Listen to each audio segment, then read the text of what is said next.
Hello दोस्तों, तिलक institute के इस ऑनलाइन प्लेटफॉर्म पे मैं दिलीप पाल आपका स्वागत करता हूं। आइए इस वीडियो में पढ़ते हैं एल्किल हेलाइड से संबंधित चैप्टर हम खत्म कर चुके हैं। अब हम पढ़ेंगे एरिल हेलाइड के बारे में। एरिल हेलाइड क्या होता है? जो हम एल्किल हेलाइड पढ़े तो वहां हम हाइड्रोजन तत्वों को खुली संरचना वाले मतलब एलिफेटिक यौगिक के साथ पढ़े। अब हम इस लेक्चर में पढ़ेंगे एरोमेटिक यौगिकों के साथ हाइड्रोजन का जुड़ना। और जब एरोमेटिक के साथ हाइड्रोजन तत्व जुड़ते हैं तो उसे हम एरिल हेलाइड कहते हैं या हाइलो एरीन कहते हैं। और इसमें हम मुख्यतः बेंजीन से जो हाइड्रोजन तत्व जुड़ेंगे उनके बारे में पढ़ेंगे। मतलब बेंजीन रिंग से अगर कोई हाइड्रोजन एटम जुड़ता है तो उसे हम हाइलो एरीन कहते हैं। तो सबसे पहले हम बेंजीन के बारे में थोड़ा सा पढ़ लेते हैं, क्योंकि यहाँ पर जितने भी यौगिक होंगे सारे बेंजीन से ही बनेंगे, क्योंकि ये सारे क्या हैं, एरिल हेलाइड होंगे। तो यहाँ पर हम बेंजीन के बारे में पढ़ते हैं। बेंजीन का अगर बात की जाए फार्मूला की, तो बेंजीन का फार्मूला होता है C6H6।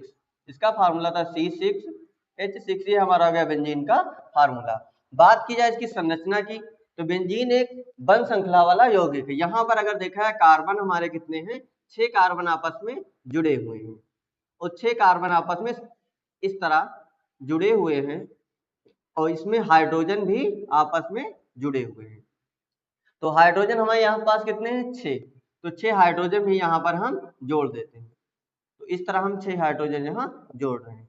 हाइड्रोजन को जोड़ने के बाद हम यहाँ ये देख रहे हैं कि कार्बन हमारा बॉन्ड नहीं पूरा कर पा रहा। मतलब कार्बन अधिकतम कितने बॉन्ड बनाता है, 4 बॉन्ड। तो यहाँ पर कहीं कोई भी कार्बन 4 बॉन्ड नहीं बनाया है। बात की जाए इस कार्बन की, तो ये कार्बन देखा जाए तो 1 2 और 3, ये 3 बॉन्ड बनाया, ये भी 1 2 3 बनाता, लेकिन कितना है, 4। तो इसी हम बॉन्ड को पूरा करने के लिए यहाँ पर हम एक बॉन्ड इस तरह लगा देते। इस ये बॉन्ड लगाने के बाद हम देखते हैं कि इस कार्बन की वैलेंसी संयुक्तता पूरी हो गई। अब यहाँ देखिए तो 1 2 3 4 इस कार्बन की वैलेंसी पूरी हो गई। लेकिन अगर हम यहाँ बॉन्ड लगाते हैं तो यहाँ बॉन्ड लगाने के बाद हम देखेंगे कि ये कार्बन, इस कार्बन की तो वैलेंसी पूरी हो जाएगी, मतलब 1 2 3 4, लेकिन जो ये कार्बन है, ये कार्बन की वैलेंसी ज्यादा हो जाएगी। तो इसके लिए हम क्या करेंगे, यहाँ पर डबल बॉन्ड हम नहीं लगाएंगे। तो यहाँ पर हम डबल बॉन्ड नहीं लगाएंगे। अब हम अगला बार अगर डबल बॉन्ड हमको लगाना, तो अगर यहाँ पर डबल बॉन्ड लगा दें तो हम देखेंगे इस कार्बन की, मतलब ये इधर से 1 2 3 4 इस कार्बन की बॉन्ड पूरा हो गए। फिर आगे देखते हैं, अगर हम यहाँ पर डबल बॉन्ड लगाएंगे फिर वही हो जाएगा, क्योंकि इस कार्बन का ऑलरेडी 4 का बॉन्ड पूरे हैं। तो 1 2 3 4 इसके पूरे हैं, तो यहाँ पे लगाएंगे तो 5 हो जाएगा। तो हम कहाँ लाएंगे, यहाँ पे लगाएंगे बॉन्ड। तो इस प्रकार ये हो गई हमारी बेंजीन की संरचना। लेकिन ये हर बार इतनी बड़ी संरचना बनाना अच्छा नहीं होता, इसलिए क्या करते हैं हम लोग पढ़ने की दृष्टि से इसको थोड़ा सा सिंप्लीफाई करके लिख लेते हैं, सरल करके कैसे लिखा जाता है। तो यहाँ पर हम लिखते हैं CH, फिर यहाँ पे CH, इधर भी CH, यहाँ भी CH और नीचे भी CH। ये आपस में इस तरह हो गया, ये CH। ये एक प्रकार से वही लिखिए, लेकिन यहाँ हाइड्रोजन को आपस में जोड़ दिया गया है, यहाँ दूर दिखाएगा। फिर बॉन्ड यहाँ उसी तरह हम लगा लेंगे बॉन्ड, यहाँ पे डबल बॉन्ड, यहाँ पे बॉन्ड और यहाँ पे बॉन्ड। अब इसको थोड़ा और सिंप्लीफाई करें तो हम कैसे कर सकते हैं, इसको और अगर सिंप्लीफाई करेंगे तो हम इस तरह बना देंगे, क्योंकि यहाँ अगर एक डॉटेड जो बिंदु दिखाई पड़ रहे हैं, इसको अगर हम कार्बन मान के चलें तो यहाँ पर हमारे कार्बन कितने हो गए, 6 कार्बन हो गए। कितने कार्बन हो गए, 6 कार्बन। और आपस में हम सबको यहाँ पर मिला देते हैं। आपस में मिलाने के बाद ये हमारा बन गई बेंजीन की संरचना।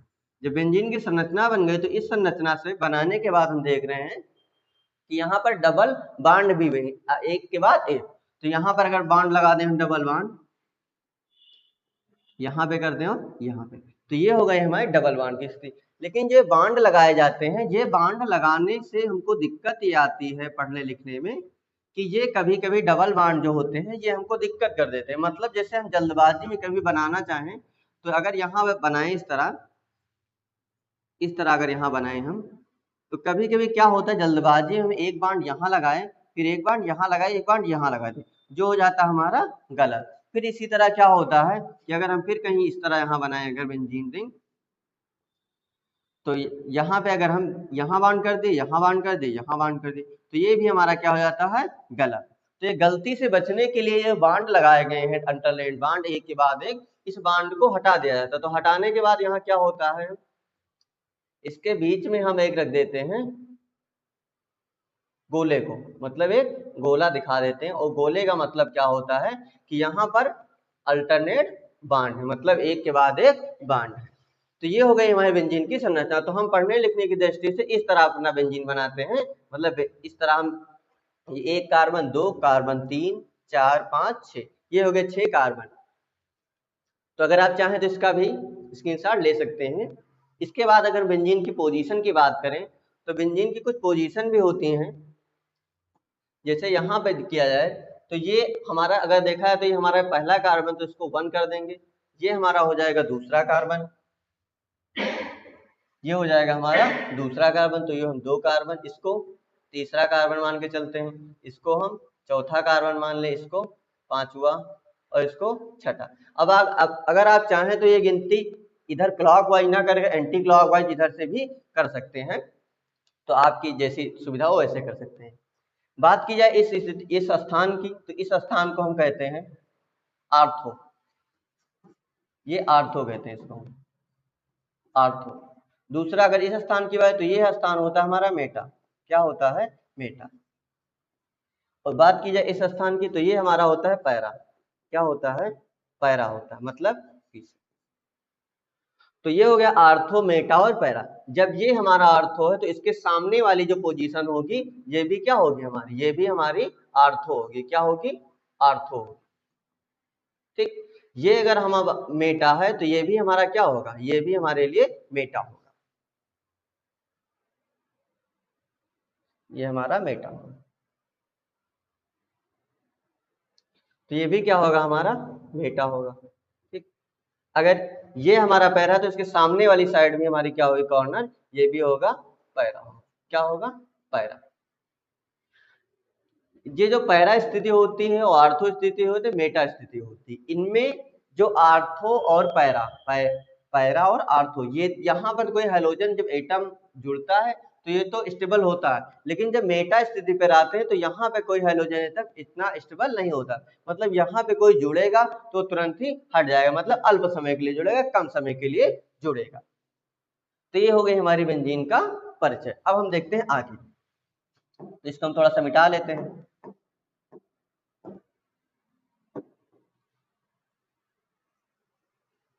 तो कुल मिलाकर आपको बेंजीन के स्ट्रक्चर समझ में आएगा कैसे इसके बारे में क्या होता है। तो इस प्रकार हो गई हमारी ये बेंजीन। अब बेंजीन के बाद हम देखते हैं, हम पढ़ रहे हैं एरिल हैलाइड। तो हैलाइड सबसे आप समझ रहे हैं हैलोजन तत्व, ये क्या होते हैं हमारे, X बराबर होता है फ्लोरीन और होता है दूसरा क्लोरीन, फिर ब्रोमीन, फिर आयोडीन, क्या होता है आयोडीन। ये होता है फ्लोरीन,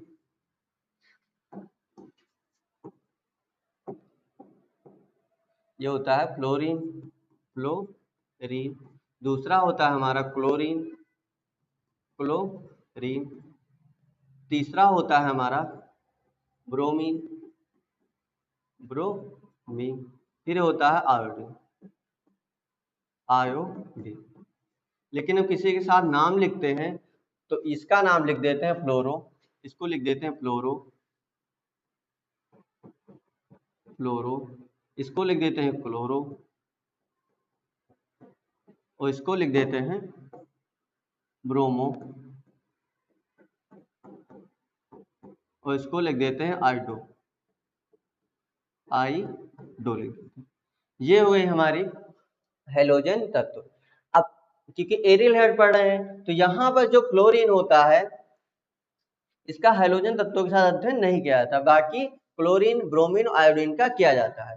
तो वैसे फ्लोरीन भी बनाता है एरियल हैलाइड, यौगिक बनाता है, लेकिन हम एरियल हैलाइड के अंदर इसका अध्ययन नहीं करते हैं। तो अब हम बारी बारी से सबका देख लेते हैं कैसे कौन यौगिक बनाता है।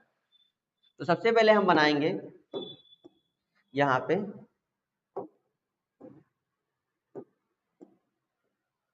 हम बेंजीन बना लेते हैं। और बेंजीन को बनाने के बाद यहाँ पर हम कॉर्नर लगा लेते हैं।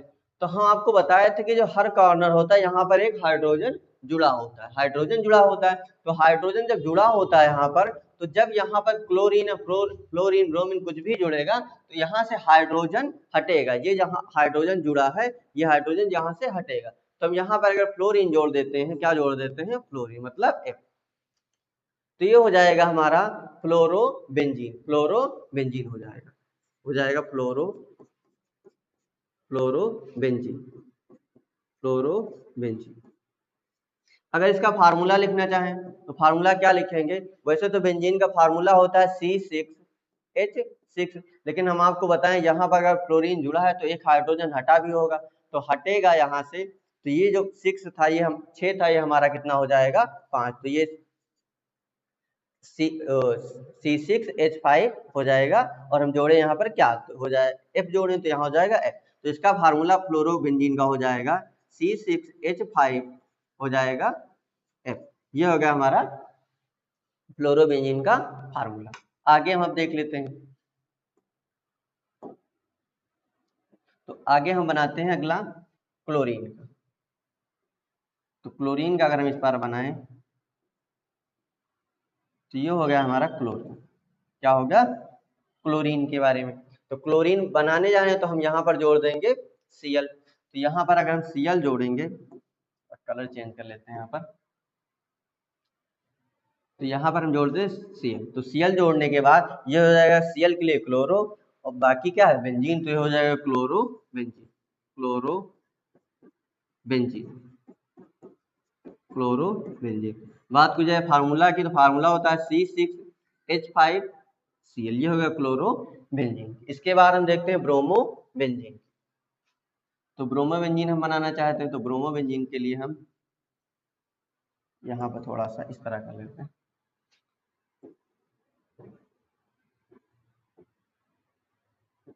ये हो गया हमारा ब्रोमोबेंजीन। यहाँ पे हम लगा देते हैं Br। तो ये हो गया है ब्रोमोबेंजीन। तो इसके अगर फार्मूला लिखना चाहें तो ये हो जाएगा C6H5 और Br। ये हो गया ब्रोमोबेंजीन। नामकरण लिखना चाहें तो लिख सकते हैं Br ब्रोमोबेंजीन, ब्रोमोबेंजीन। फिर हमारा क्या बचा, आयोडीन। आयोडीन से बनेगा हमारा आयोडोबेंजीन। तो इसका भी बना लेते हैं।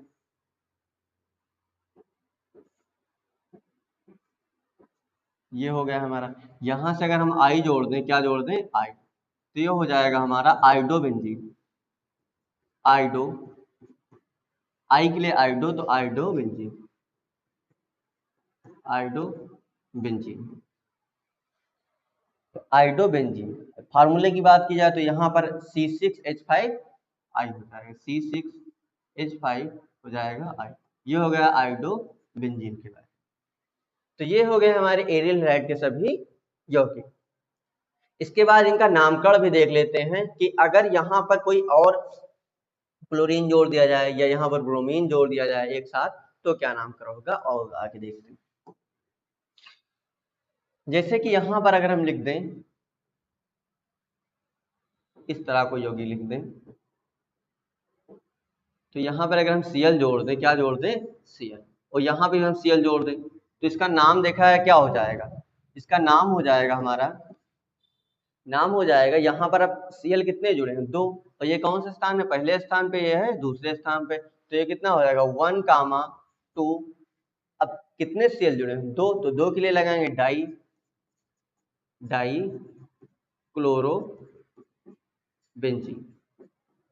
क्लोरोबेंजीन हो जाएगा हमारा। इसके बाद अगर हम फिर देखें कोई अगला बनाना चाहें, तो अगर अगला हम बनाना चाहेंगे यहाँ पे इस तरह, तो यहाँ पर अगर हम Cl जोड़ दें और यहाँ पे अगर हम Br जोड़ दें और यहाँ पर भी हम Br जोड़ दें। हम इस मेटा पोजीशन पे क्यों नहीं जोड़ रहे, क्योंकि हम आपको पहले ही बता चुके हैं कि यहाँ जो मेटा पोजीशन होती है, इस पे यौगिक तत्व क्या होता है, अनस्टेबल होता है, मतलब अस्थायी होता है। तो यहाँ पर हम फिर Br वापसी जोड़ दें। तो इसका अगर हम नाम लिखना चाहेंगे तो कैसे लिखेंगे, ये अगर देखें तो एक है स्थान, ये दूसरा स्थान है, या स्थान के लिए या कार्बन कह लीजिए, 1, 2, 3, 4, 5, 6। तो इसके लिए क्या हो जाएगा, 2, 4, 6। और Br कितने हैं, 3, 3 के लिए क्या लगाना है, ट्राई। तो हो जाएगा 2, 3, 4, 6 ट्राई ब्रोमो।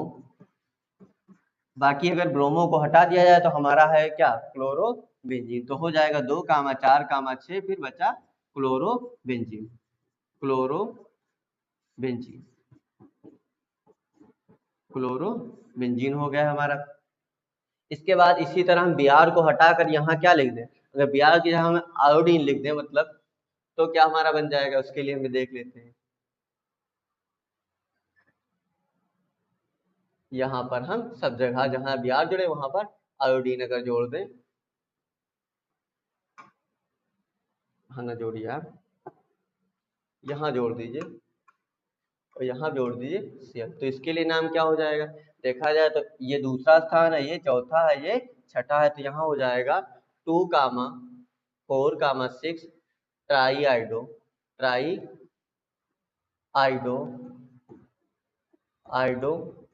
क्लोरोबेंजीन। क्योंकि अगर आयोडीन को यहाँ से हटा दिया जाएगा तो हमारा बचेगा क्या, क्लोरीन ही बचेगा। तो 2, 4, 6 ट्राई आइडो क्लोरोबेंजीन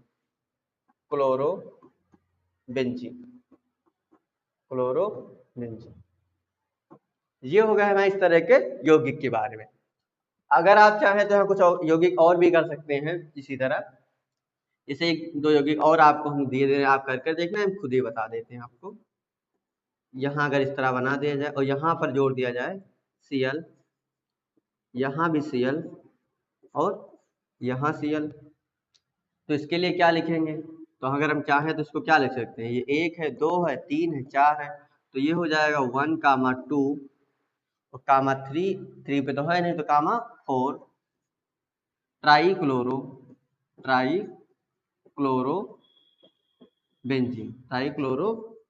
हो जाएगा,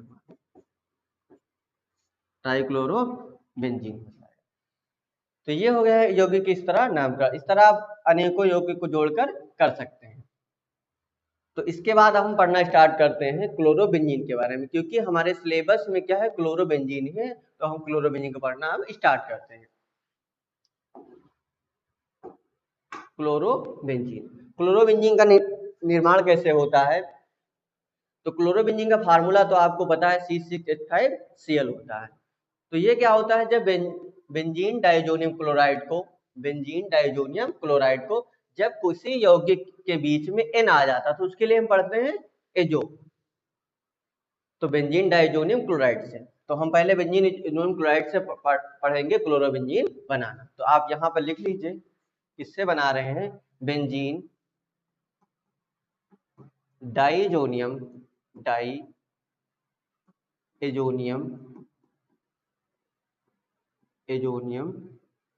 क्लोराइड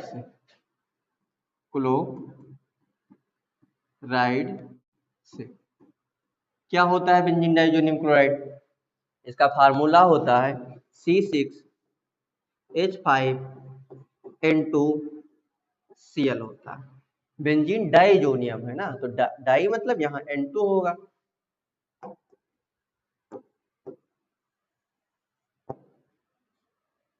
ठीक है, तो क्या होता है जब हम इसको बेंजीन डाइजोनियम क्लोराइड को क्यूप्रस क्लोराइड की उपस्थिति में गर्म करते हैं तो नाइट्रोजन गैस निकल जाती है और हमको प्राप्त होता है क्लोरोबेंजीन। तो अब हम रिएक्शन करके देखते हैं यहाँ से। ठीक है, तो यहाँ हम लिखेंगे C6H5N2Cl। आप चाहें तो इसको इस तरह भी लिख सकते हैं C6H5, नाइट्रोजन यहाँ कितना है 2, तो 2 नाइट्रोजन को हम इस तरह भी दिखा सकते हैं कि नाइट्रोजन कितने बांड हमारा बनाता है, 3 बांड बनाता है, सॉरी। यहाँ पर 1, 2 इधर से हो गए और 1 इधर से 3, ये हो गया हमारे 3 बांड। और इसको जब हम गर्म कराते हैं, क्या कराते हैं, गर्म कराते हैं क्यूप्रस क्लोराइड CuCl या HCl ले लीजिए, क्या ले लीजिए, HCl। इसको 60 डिग्री सेल्सियस तापमान पर गर्म कराते हैं हम, तो हमको क्या प्राप्त होता है, क्लोरोबेंजीन प्राप्त होता है। तथा यहाँ से निकल जाता है N2 मतलब नाइट्रोजन गैस। तो यहाँ से हमारा हो जाएगा C6H5Cl + N2 मतलब नाइट्रोजन गैस हमारी निकल जाएगी यहाँ से। तो ये हो गई हमारी क्लोरोबेंजीन बनाने की विधि। तो इसको अगर हम लिखना चाहें तो कैसे लिख सकते हैं इसकी थ्योरी, क्योंकि पेपर में आप अगर केवल रिएक्शन ही करके आएंगे तो पूरे नंबर आपको एग्जामिनर नहीं देगा। तो नंबर नहीं देगा तो पूरे नंबर लेने के लिए हम क्या करें, इसकी थ्योरी भी लिखेंगे। तो थ्योरी लिखने के लिए हम क्या लिखेंगे, जब बेंजीन डाइजोनियम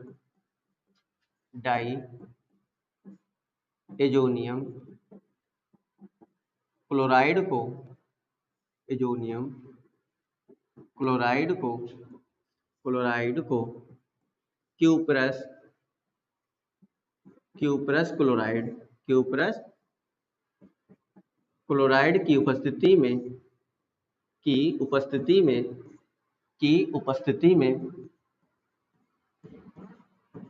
उपस्थिति में गर्म करते हैं। क्या करते हैं, गर्म करते हैं तो हमें क्लोरोबेंजीन प्राप्त होता है। क्लोरोबेंजीन प्राप्त होता है। एक चीज आप यहाँ ये भी लिख लीजिए, जो एल्किल हैलाइड वाली सारी रिएक्शन थी वो सूर्य के प्रकाश की उपस्थिति में कराई जाती थी, लेकिन ये जो एरिल हैलाइड वाली क्रिया है ये सूर्य के प्रकाश की अनुपस्थिति में कराएंगे। तो यहाँ आप एक लाइन और भी लिख लीजिए, या यहाँ आप थोड़ा सा ऐड कर लीजिए कि सूर्य के प्रकाश की अनुपस्थिति। तो ये लिख लीजिए यहाँ पर आप, ये थोड़ी इसकी लैंग्वेज चेंज करना चाहें तब भी कर सकते हैं। क्लोरोबेंजीन डाइजोनियम क्लोराइड की क्यूप्रस क्लोराइड, अच्छा सॉरी ये लैंग्वेज गलत हुई, इसको आप सही कर लीजिए थोड़ा सा। ये तो आपसे रिएक्शन सही है लेकिन लैंग्वेज थोड़ा सा,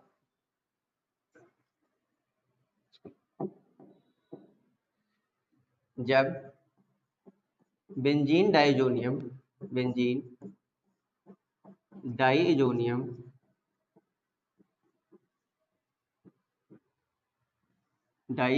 क्लोराइड को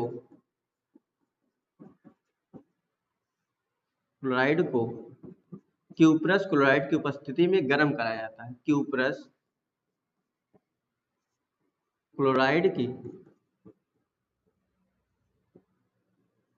उपस्थिति में तथा सूर्य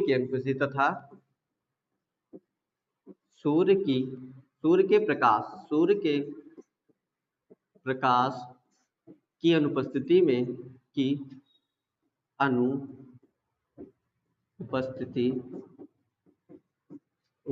में 60 डिग्री तापमान पर, 60 डिग्री टेम्परेचर पर, 60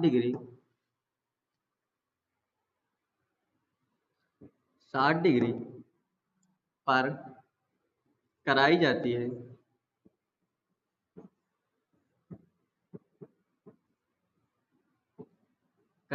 है तो हमको क्लोरोबेंजीन प्राप्त होता है। तो क्लोरोबेंजीन प्राप्त होता है तथा नाइट्रोजन गैस मुक्त हो जाती है, निकलती, तथा नाइट्रोजन गैस निकल जाती है, निकलती है। ये एक नीमिंग रिएक्शन भी है जिसको आप याद रखिए। इस अपक्रिया को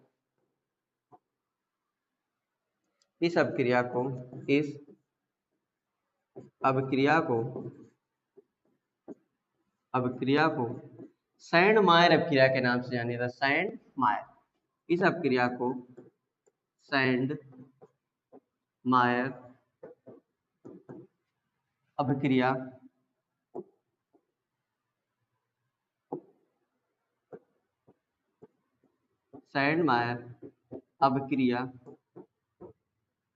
के नाम से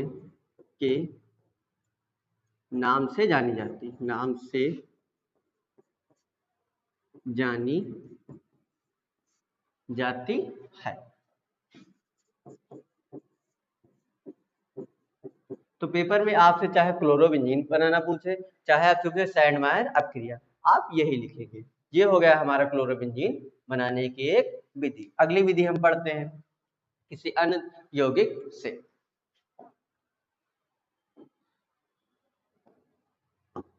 अगला पढ़ते हैं बेंजीन के क्लोरीनीकरण द्वारा।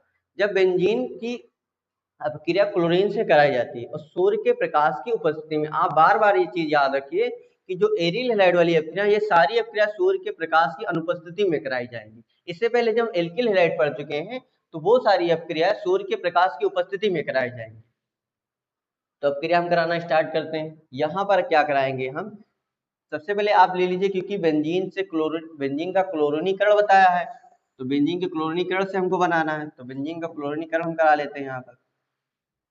तो यहाँ पर बेंजीन हम ले लेते हैं। बेंजीन अगर चाहे तो आप C6H5 लिख सकते हैं, चाहे आप बेंजीन की संरचना पूरी बना लें। तो यहाँ हम लिख लेते हैं C6H6 प्लस हम किससे करें, क्लोरीनीकरण, मतलब क्लोरीन का मिलना। तो यहाँ पर Cl2 मिला दिए। अभिक्रिया करा रहे हैं हम यहाँ पर, और यहाँ पर उपस्थिति दे आप Fe की, मतलब आयरन, और सूर्य के प्रकाश की अनुपस्थिति, सूर्य के प्रकाश की अनुपस्थिति या सूर्य के प्रकाश की अनुपस्थिति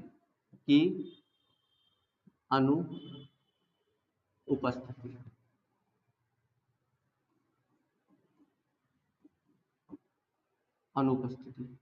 तो यहाँ से हम कराएंगे सूर्य के प्रकाश की अनुपस्थिति में, तो हमको प्राप्त क्या हो जाएगा, यहाँ पर C6H5 और Cl प्राप्त होगा, मतलब क्लोरोबेंजीन। और यहाँ से जो एक H बचेगा, यहाँ से Cl, हमको बन जाएगा HCl।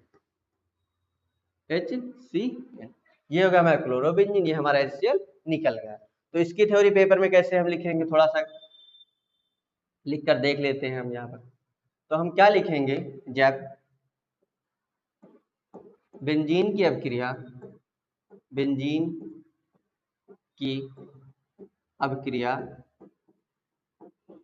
किससे करा रहे हैं, क्लोरीन से। बेंजीन की अपक्रिया क्लोरीन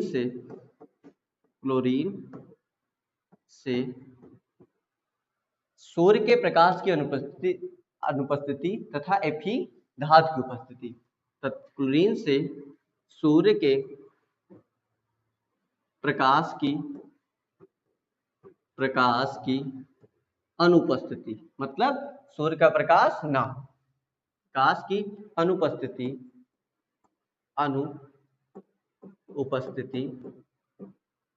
सूर्य के प्रकाश की अनुपस्थिति तथा Fe धातु की उपस्थिति, Fe धातु की, मतलब आयरन, धातु की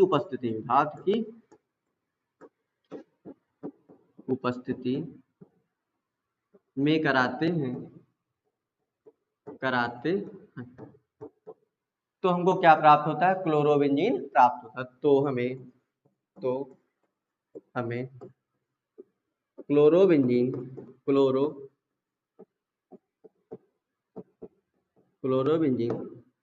प्राप्त होता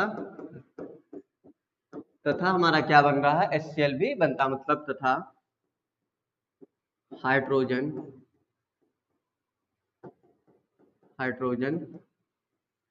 क्लोराइड भी बनता है। हाइड्रोजन यहाँ पे लिख लीजिए आप, हाइड्रोजन क्लोराइड भी बनता है,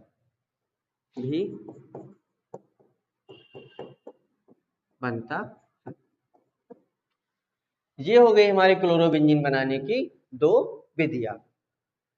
इसके अगले वीडियो में पढ़ेंगे इसके रासायनिक गुण, क्योंकि एक क्लोरोबेंजीन के रासायनिक गुण परीक्षा के दृष्टि से बहुत महत्वपूर्ण रहते हैं। बनाने की विधि ये विधि हो गई, और दूसरी जो हम बताएं सैंडमायर अपक्रिया, ये हमारी अपक्रिया बहुत ज्यादा पेपर में पूछी जाती है। तो ये दो अपक्रिया आप कर लीजिए। इसके अगले वीडियो में पढ़ेंगे इनके रासायनिक गुणधर्म।